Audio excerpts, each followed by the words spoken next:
राजनीति, आंदोलन, किसान, करप्शन, गरीबी, इन सभी मुद्दों पर आवाज उठाएगा अब तक न्यूज इंडिया। सत्ता के आगे जब भी सवाल कमजोर पड़ने लग जाए तो सवाल उठाने पड़ते हैं। बोल के लफ्ज आजाद है तेरे, बोल के सच जिंदा है अब तक। नाजरीन, इस्तकबाल है आप सभी का अब तक न्यूज इंडिया पर। मैं जाबिर शाह। नाजरीन, आज मालेगांव शहर उर्दू मीडिया सेंटर में माइनॉरिटी डिफेंस कमेटी की प्रेस कॉन्फ्रेंस हुई। खबर क्या है, आपको खबर सुना देते हैं। जन्म दाखिला मामले में तश्कील SIT की कार्रवाई जारी है। अब मरकजी हुकूमत की मरदमशुमारी की टीम का मालेगांव में आना और जांच करना भी अफसोसनाक खबर है। मालेगांव के इस मामले को सरकार जानबूझकर तोल दे रहे हैं। अब कारपोरेशन ने तकरीबन 3000 जन्म दाखिलों को रद्द करने का फैसला किया है और इस जिम्न में नोटिस देकर दाखिलों को रद्द किया जा रहा है। कारपोरेशन का इस तरह जन्म दाखिला रद्द करना बिल्कुल गलत है। तहसीलदार के ऑर्डर पर कारपोरेशन के हेल्थ ऑफिसर के हुक्म पर तीनों प्रभाग ऑफिस से दाखिलों का कैंसल ऑर्डर जारी किया जा रहा है, जिससे स्कूल में बच्चों का तालीमी नुकसान भी हो रहा है। इन्हें नए जन्म दाखिले बनाने की डिमांड की जा रही है। इस सिलसिले में हम कारपोरेशन के ऑर्डर को हाईकोर्ट में चैलेंज करेंगे। इस तरह की तफसीलात आज उर्दू मीडिया सेंटर में मुनक्किदा पुरहुजूम प्रेस कॉन्फ्रेंस से मुस्तकीम डिग्निटी ने दी है। मौसूफ ने माइनॉरिटी डिफेंस कमेटी की इस प्रेस कॉन्फ्रेंस खिताब करते हुए कहा कि दूसरी जानिब बीजेपी मालेगांव को लेकर कहती है कि ये डर अच्छा है। बीजेपी मालेगांव वालों को बांग्लादेशी बता रही है, जबकि ये गलत है। मुस्तकीम डिग्निटी ने कहा कि अब्दुल तव्वाब शेख को दोबारा गिरफ्तार करना भी बिला वजह हिरासा करना है ताकि किसी की जमानत न हो सके। इन्होंने कहा कि अवाम जिनके दाखिले कैंसल हुआ वो आगरा रोड पर समाजवादी ऑफिस और शेख रशीद चैरिटेबल ऑफिस पर तशरीफ लाइए और कारपोरेशन की नोटिस का एक जिरोक्स और जन्म दाखिले का जिरोक्स जमा करें। हम इन्हें इंसाफ दिलाने के लिए हाईकोर्ट का दरवाजा खटखटाएंगे। प्रेस कॉन्फ्रेंस से आसिफ शेख ने कहा, 22 जून को होने वाली माइनॉरिटी कॉन्फ्रेंस के लिए 10 टीमें 5 इजला में सरकर्दा शख्सियात से राब्ता बना रही है। इस कॉन्फ्रेंस में हम मरकजी हुकूमत के काले कानून और राज्य सरकार के काले कानून और एक मजहब को निशाना बनाने के खिलाफ कानून के दायरे में एहतजाज करेंगे और अपना हक लेंगे, इसका जवाब देंगे। मुल्क की यकजहती और अमन व अमान को लायक खतरात बढ़ते जा रहे हैं। वक्फ इमलाक हो, मसाजिद व मदारिस में लाउड स्पीकर का इस्तेमाल हो या फिर दिगैर मसाइल, हुकूमत वक्त की जानिब से रोज बरोज नत नए अहकामात जारी किए जा रहे हैं।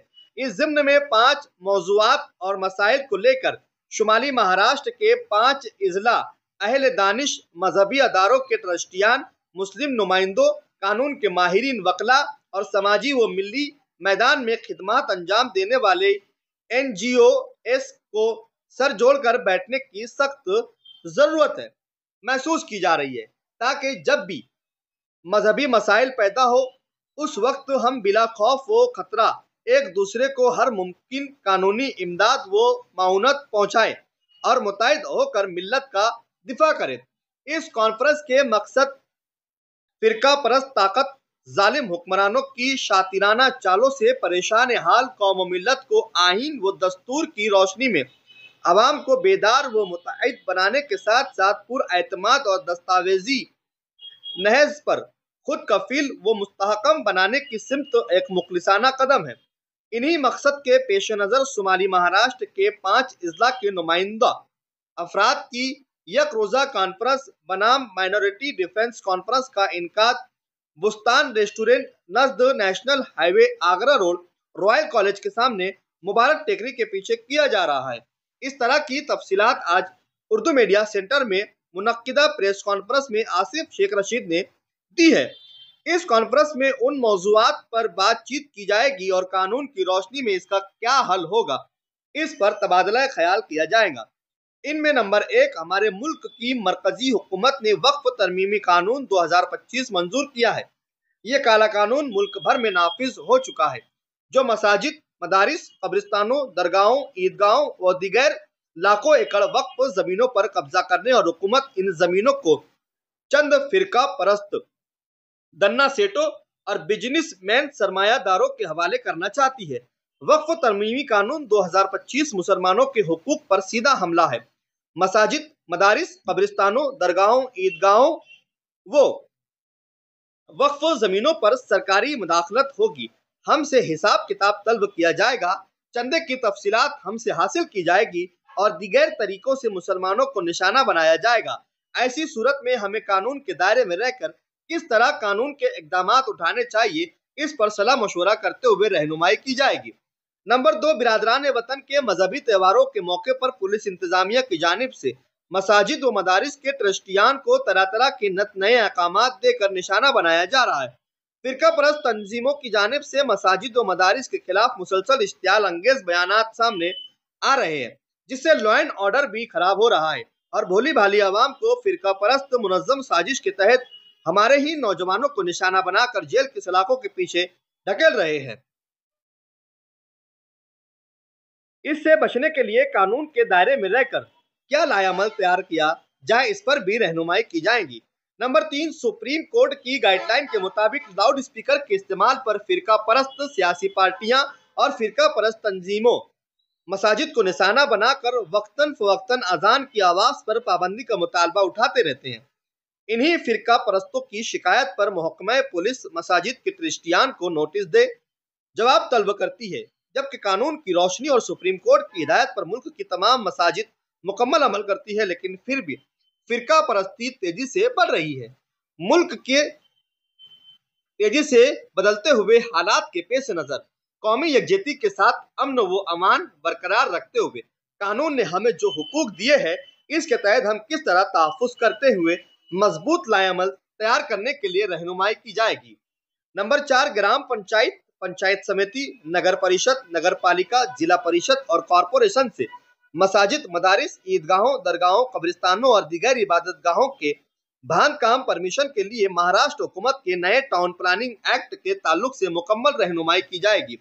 नंबर 5, पार्लियामेंट चुनाव 2024 के बाद से ऐसे शहर जहां मुसलमानों की तादाद ज्यादा है, वहां रोंगियाई और बांग्लादेशी शहरी होने के नाम पर झूठे इल्जामात लगाकर मुसलमानों को निशाना बनाया जा रहा है और अब तक पूरी रियासत से सैकड़ों मुसलमानों के खिलाफ मुकदमात दर्ज किए गए हैं। गुनाह मुसलमान जेल के सलाखों के पीछे कैद है, जबकि इस मुल्क का मुसलमान सच्चा और वफादार है।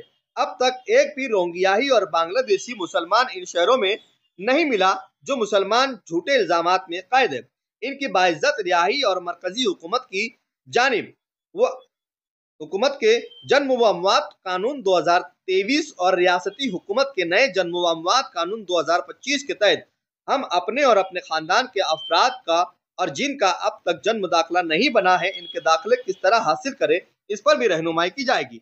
इस मौके पर आसिफ शेख ने कहा, इस कॉन्फ्रेंस में मेहमानान स्पीकर में Akram Al Jabbar, retired income tax commissioner Mumbai, साबिक हज कमेटी CEO मकसूद खान, साबिक टाउन प्लानर वक्फ बोर्ड के साबिक वकला ऑफिसरान समेत दिगर मुकर्ररान शिरकत करेंगे।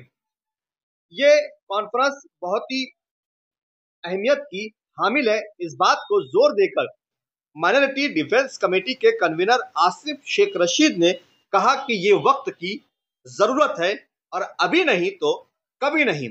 ये लड़ाई इंसाफ की है, हमारे हुकूक की है और ये हमारे भारतीय होने की पहचान पर जो हमला फिरका परस्त कर रहे हैं, उन्हें भी मुंहतोड़ जवाब देने की एक पहल हमने यहाँ पर माइनॉरिटी डिफेंस कमेटी बनाकर एक माइनॉरिटी डिफेंस कॉन्फ्रेंस का इनकाद करने के लिए जा रहे हैं। ये थी आज की प्रेस कॉन्फ्रेंस की खबरें जो हमने आप तक पहुंचाई है। आपने अगर अब तक न्यूज इंडिया को सब्सक्राइब नहीं किया है तो सब्सक्राइब कर बेल आइकन को प्रेस कर ले ताकि हमारा हर आने वाला वीडियो आपको मिलता रहे। फिर मुलाकात होगी नए मुद्दों पर, नए सवालों के साथ। तब तक के लिए शब्बा खैर, शुभ रात्रि, जय हिंद, जय महाराष्ट्र।